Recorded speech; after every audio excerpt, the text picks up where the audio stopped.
तुमच्यासोबत असं कधी होतं का की महिन्याच्या सुरुवातीला पगार आलाय, अकाउंटमध्ये पैसे आलेत, आपण ठरवतो ह्यावेळी व्यवस्थित खर्च करायचा आणि थोडी बचत करायची, पण महिना संपता संपता अकाउंट बघितलं की वाटतं अरे एवढे पैसे कुठे गेले. माझ्यासोबत पण असंच व्हायचं. बस काही छोटे मोठे बदल केले आणि मग आता महिन्याला बऱ्यापैकी पैशांची सेव्हिंग होते. कसं, त्याचविषयी आज तुमच्याशी बोलणार आहे. तर नमस्कार मैत्रिणींनो, आपल्या चॅनलमध्ये तुमचं मनापासून स्वागत आहे. बरं, चॅनलला सबस्क्राईब केलं नसेल तर आधी ते करून घ्या, कारण तुम्ही व्हिडिओज बघताय पण सबस्क्राईब करत नाही आहे. आणि आवडले व्हिडिओ ना तर छान छान कमेंट्स करा, मला खूप मोटिवेशन मिळतं आहे. आता खर्चावर बोलूया. बऱ्याचदा आपल्याला असं वाटतं की आपण खूप मोठे मोठे खर्च करत नाही आहे, शॉपिंग करत नाही आहे, काही विशेष खरेदी पण करत नाही आहे, तरी पण पैसे मात्र संपत आहेत. मलाही असं वाटायचं. मग मला जाणवलं की आपल्या पैशांचा मोठा भाग एका मोठ्या खर्चामुळे नाही तर अशा छोट्या छोट्या खर्चांमुळे कमी होत असतो. आणि जेव्हा मी या छोट्या खर्चांकडे लक्ष द्यायला सुरुवात केली ना, तेव्हा हळूहळू माझ्या महिन्याच्या खर्चात फरक पडायला लागला. म्हणून आज मी तुम्हाला तसेच काही छोटे खर्च सांगणार आहे, जे आपल्या नकळत आपण करत असतो आणि ते कमी केले तर महिन्याच्या शेवटी चांगली बचत आपण करू शकतो. चला सुरुवात करूया. तर पहिली गोष्ट म्हणजे गरज नसताना बाहेरचं खाणं किंवा ऑनलाईन फूड ऑर्डर करणं. कधी अचानक काहीतरी खावंसं वाटलं की आपण लगेच ऑर्डर करतो. आज फक्त एकदाच असं म्हणत महिन्यात किती वेळा आपण ऑर्डर करतो आणि असं केलं जातं हे कधी कधी आपल्याला कळतही नाही. म्हणून मी शक्य असेल तर मी घरीच बनवते. तुम्हाला खरं सांगू, मी अजूनही स्विगी झोमॅटोवरून कधीही जेवण ऑर्डर केलेलं नाही आहे. शक्यतो आम्ही बाहेरचं खाणं टाळतोच. मी घरी बनवलेलंच जेवण माझ्या मुलांना आणि आम्हाला घेणं पसंत करते, कारण कधी कधी ना टेस्ट बदलली असं म्हणून आपण जेव्हा म्हणतो तेव्हा ती हळूहळू सवय बदलायला लागते. मी असं अजिबात म्हणत नाही आहे की तुम्ही सुद्धा फक्त घरीच बनवलेलं जेवण करत जा किंवा स्विगी झोमॅटोवरून ऑर्डर नका करत जाऊ, पण आपण कधीतरी टेस्ट बदलावी म्हणून केलेली जी ऑर्डर असते ना, ती हळूहळू आपल्या सवयीचा भाग बनत जाते आणि आपले वरचेवर असेच पैसे खर्च होत राहतात. दुसरी गोष्ट, फक्त स्वस्त आहे म्हणून वस्तू खरेदी करणं. आपल्याला एखादी वस्तू डिस्काउंटमध्ये दिसली की असं वाटतं आत्ता नाही घेतली तर पुन्हा नाही मिळणार. पण खरं तर स्वतःला एक प्रश्न त्यावेळेला विचारायचा, मला खरंच याची गरज आहे का?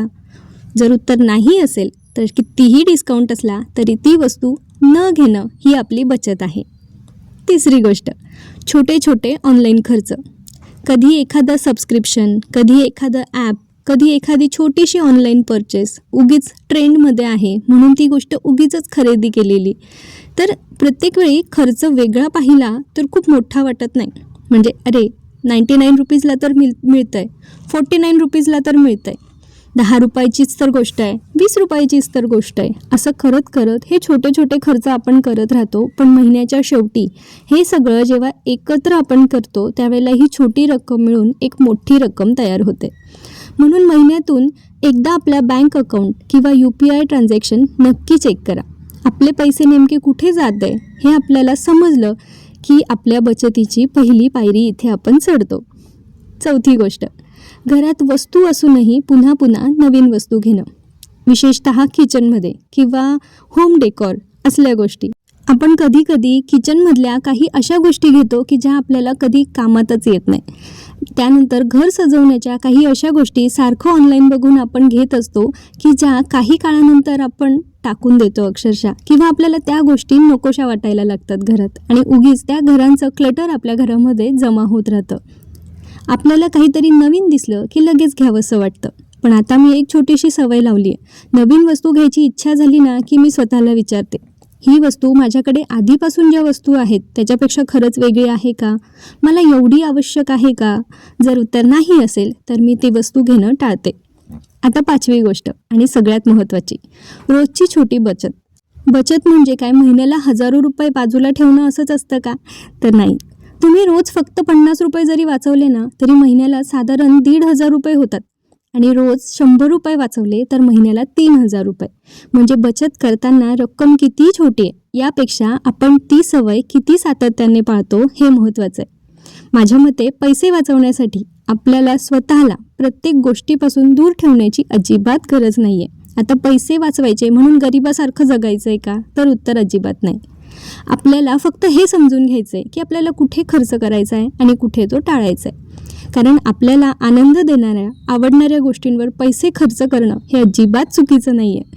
पण गरज नसलेल्या गोष्टींवर उगीच कुणाकडे तरी आहे म्हणून मला पाहिजे, पण ती गोष्ट नंतर तुम्ही अजिबात वापरणार नाही, तिच्याकडे पाहणारही नाही आणि त्यासाठी नकळत पैसे खर्च करणं हे कमी करणं नक्कीच आपल्या हातात आहे. आणि मंडळी, मला असं वाटतं की बचतीची सुरुवात ही मोठ्या रकमेपासून होत नाही, तर ती अशा छोट्या छोट्या निर्णयांपासून होते. आज एक अननेसेसरी खर्च टाळला, उद्या बाहेरचं फूड ऑर्डर केलं नाही, परवा गरज नसलेली वस्तू घेतली नाही आणि अशा छोट्या छोट्या निर्णयांमधून महिन्याच्या शेवटी जेव्हा तुमची मोठी बचत तयार होते तेव्हा तुमचं समाधान मिळतं. आता मला तुमच्याकडून एक गोष्ट जाणून घ्यायची, तुम्ही पैसे वाचवण्यासाठी कोणता छोटा खर्च बंद केला आहे का ऑलरेडी? किंवा ह्या सेव्हिंग टिप्समधून तुम्हाला कुठली टिप्स सगळ्यात जास्त आवडली किंवा तुम्ही ती फॉलो करणार आहात? तर मला कमेंट करून नक्की सांगा. कदाचित तुमची एक छोटीशी सेव्हिंग टिप दुसऱ्या कोणासाठी तरी उपयोगी येऊ शकते. आणि जर तुम्हालाही असं वाटत असेल की महिन्याच्या शेवटी पैसे कुठे जातात हेच कळत नाही, तर आजपासून फक्त एक काम करा, तुमचा प्रत्येक खर्च लिहून काढा, छोटा असो किंवा मोठा. कारण जेव्हा आपल्याला आपला खर्च समजायला लागतो, कुठे खर्च झाला आहे हे कळायला लागतं ना, तेव्हाच आपल्याला बचत कुठून सुरू करायची हे समजतं. तर मंडळी, मोठी बचत करण्यासाठी मोठे पैसे लागतात असं अजिबात नाही आहे. कधी कधी आपल्या छोट्या छोट्या सवयी बदलल्या ना तरी आपल्या महिन्याच्या बजेटमध्ये बराचसा फरक पडू शकतो. तुम्हाला पैसे कमवणं, घराबाहेर पडून पैसे कमवणं नाही शक्य होत असेल तर तुम्ही घरी असे छोटे छोटे खर्च कमी करून एक छानशी सेव्हिंग नक्कीच स्वतःसाठी किंवा आपल्या परिवारासाठी करू शकता. तुम्ही कमवा, खर्च करा, पण थोडं थोडं वाचवायलाही शिका. असं छान गप्पा मारल्या ना तुमच्याशी की माझा पण वेळ मस्त जातो. खरं तर दिवसभर इतकी कामं वेगळी केली होती ना आणि सगळं तुमच्यासोबत शेअर करायचं होतं, पण प्रत्येक दिवस सारखा नसतो ना, तसाच माझा आजचा दिवस अजिबात प्लॅनप्रमाणे नाही गेला. आणि एवढ्या कामाच्या गडबडीत अजिबात कॅमेरा काढून शूट करणं मला नाही लक्षात राहिलं. म्हणजे मी ब्लॉगर आहे आता हे मी विसरून जाते बरं का. आपल्या आयुष्यातला प्रत्येक दिवस कुठे परफेक्ट असतो.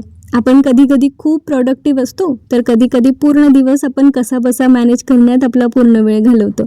कधी कधी आपल्याला अजिबात म्हणजे कंटाळा येण्या एवढा पण वेळ नसतो. म्हणून आज थोडं जेवढं शूट करता आलं तेवढं तुमच्यासोबत शेअर केलं. तुमची पैसे वाचवण्याची कुठली स्पेशल ट्रिक आहे मला कमेंट करून नक्की सांगा, म्हणजे मलाही ती उपयोगात येईल. तर अशा पद्धतीने रात्रीच्या जेवणात छान मसाले भात आणि शिरा बनवला, नंतर मुलांसोबत थोडंसं एन्जॉय केलं आणि फॅमिलीने एकत्र डिनर करून आजचा दिवस संपवला. पुन्हा भेटूया अशा छानशा व्हिडिओमध्ये. तोपर्यंत बाय.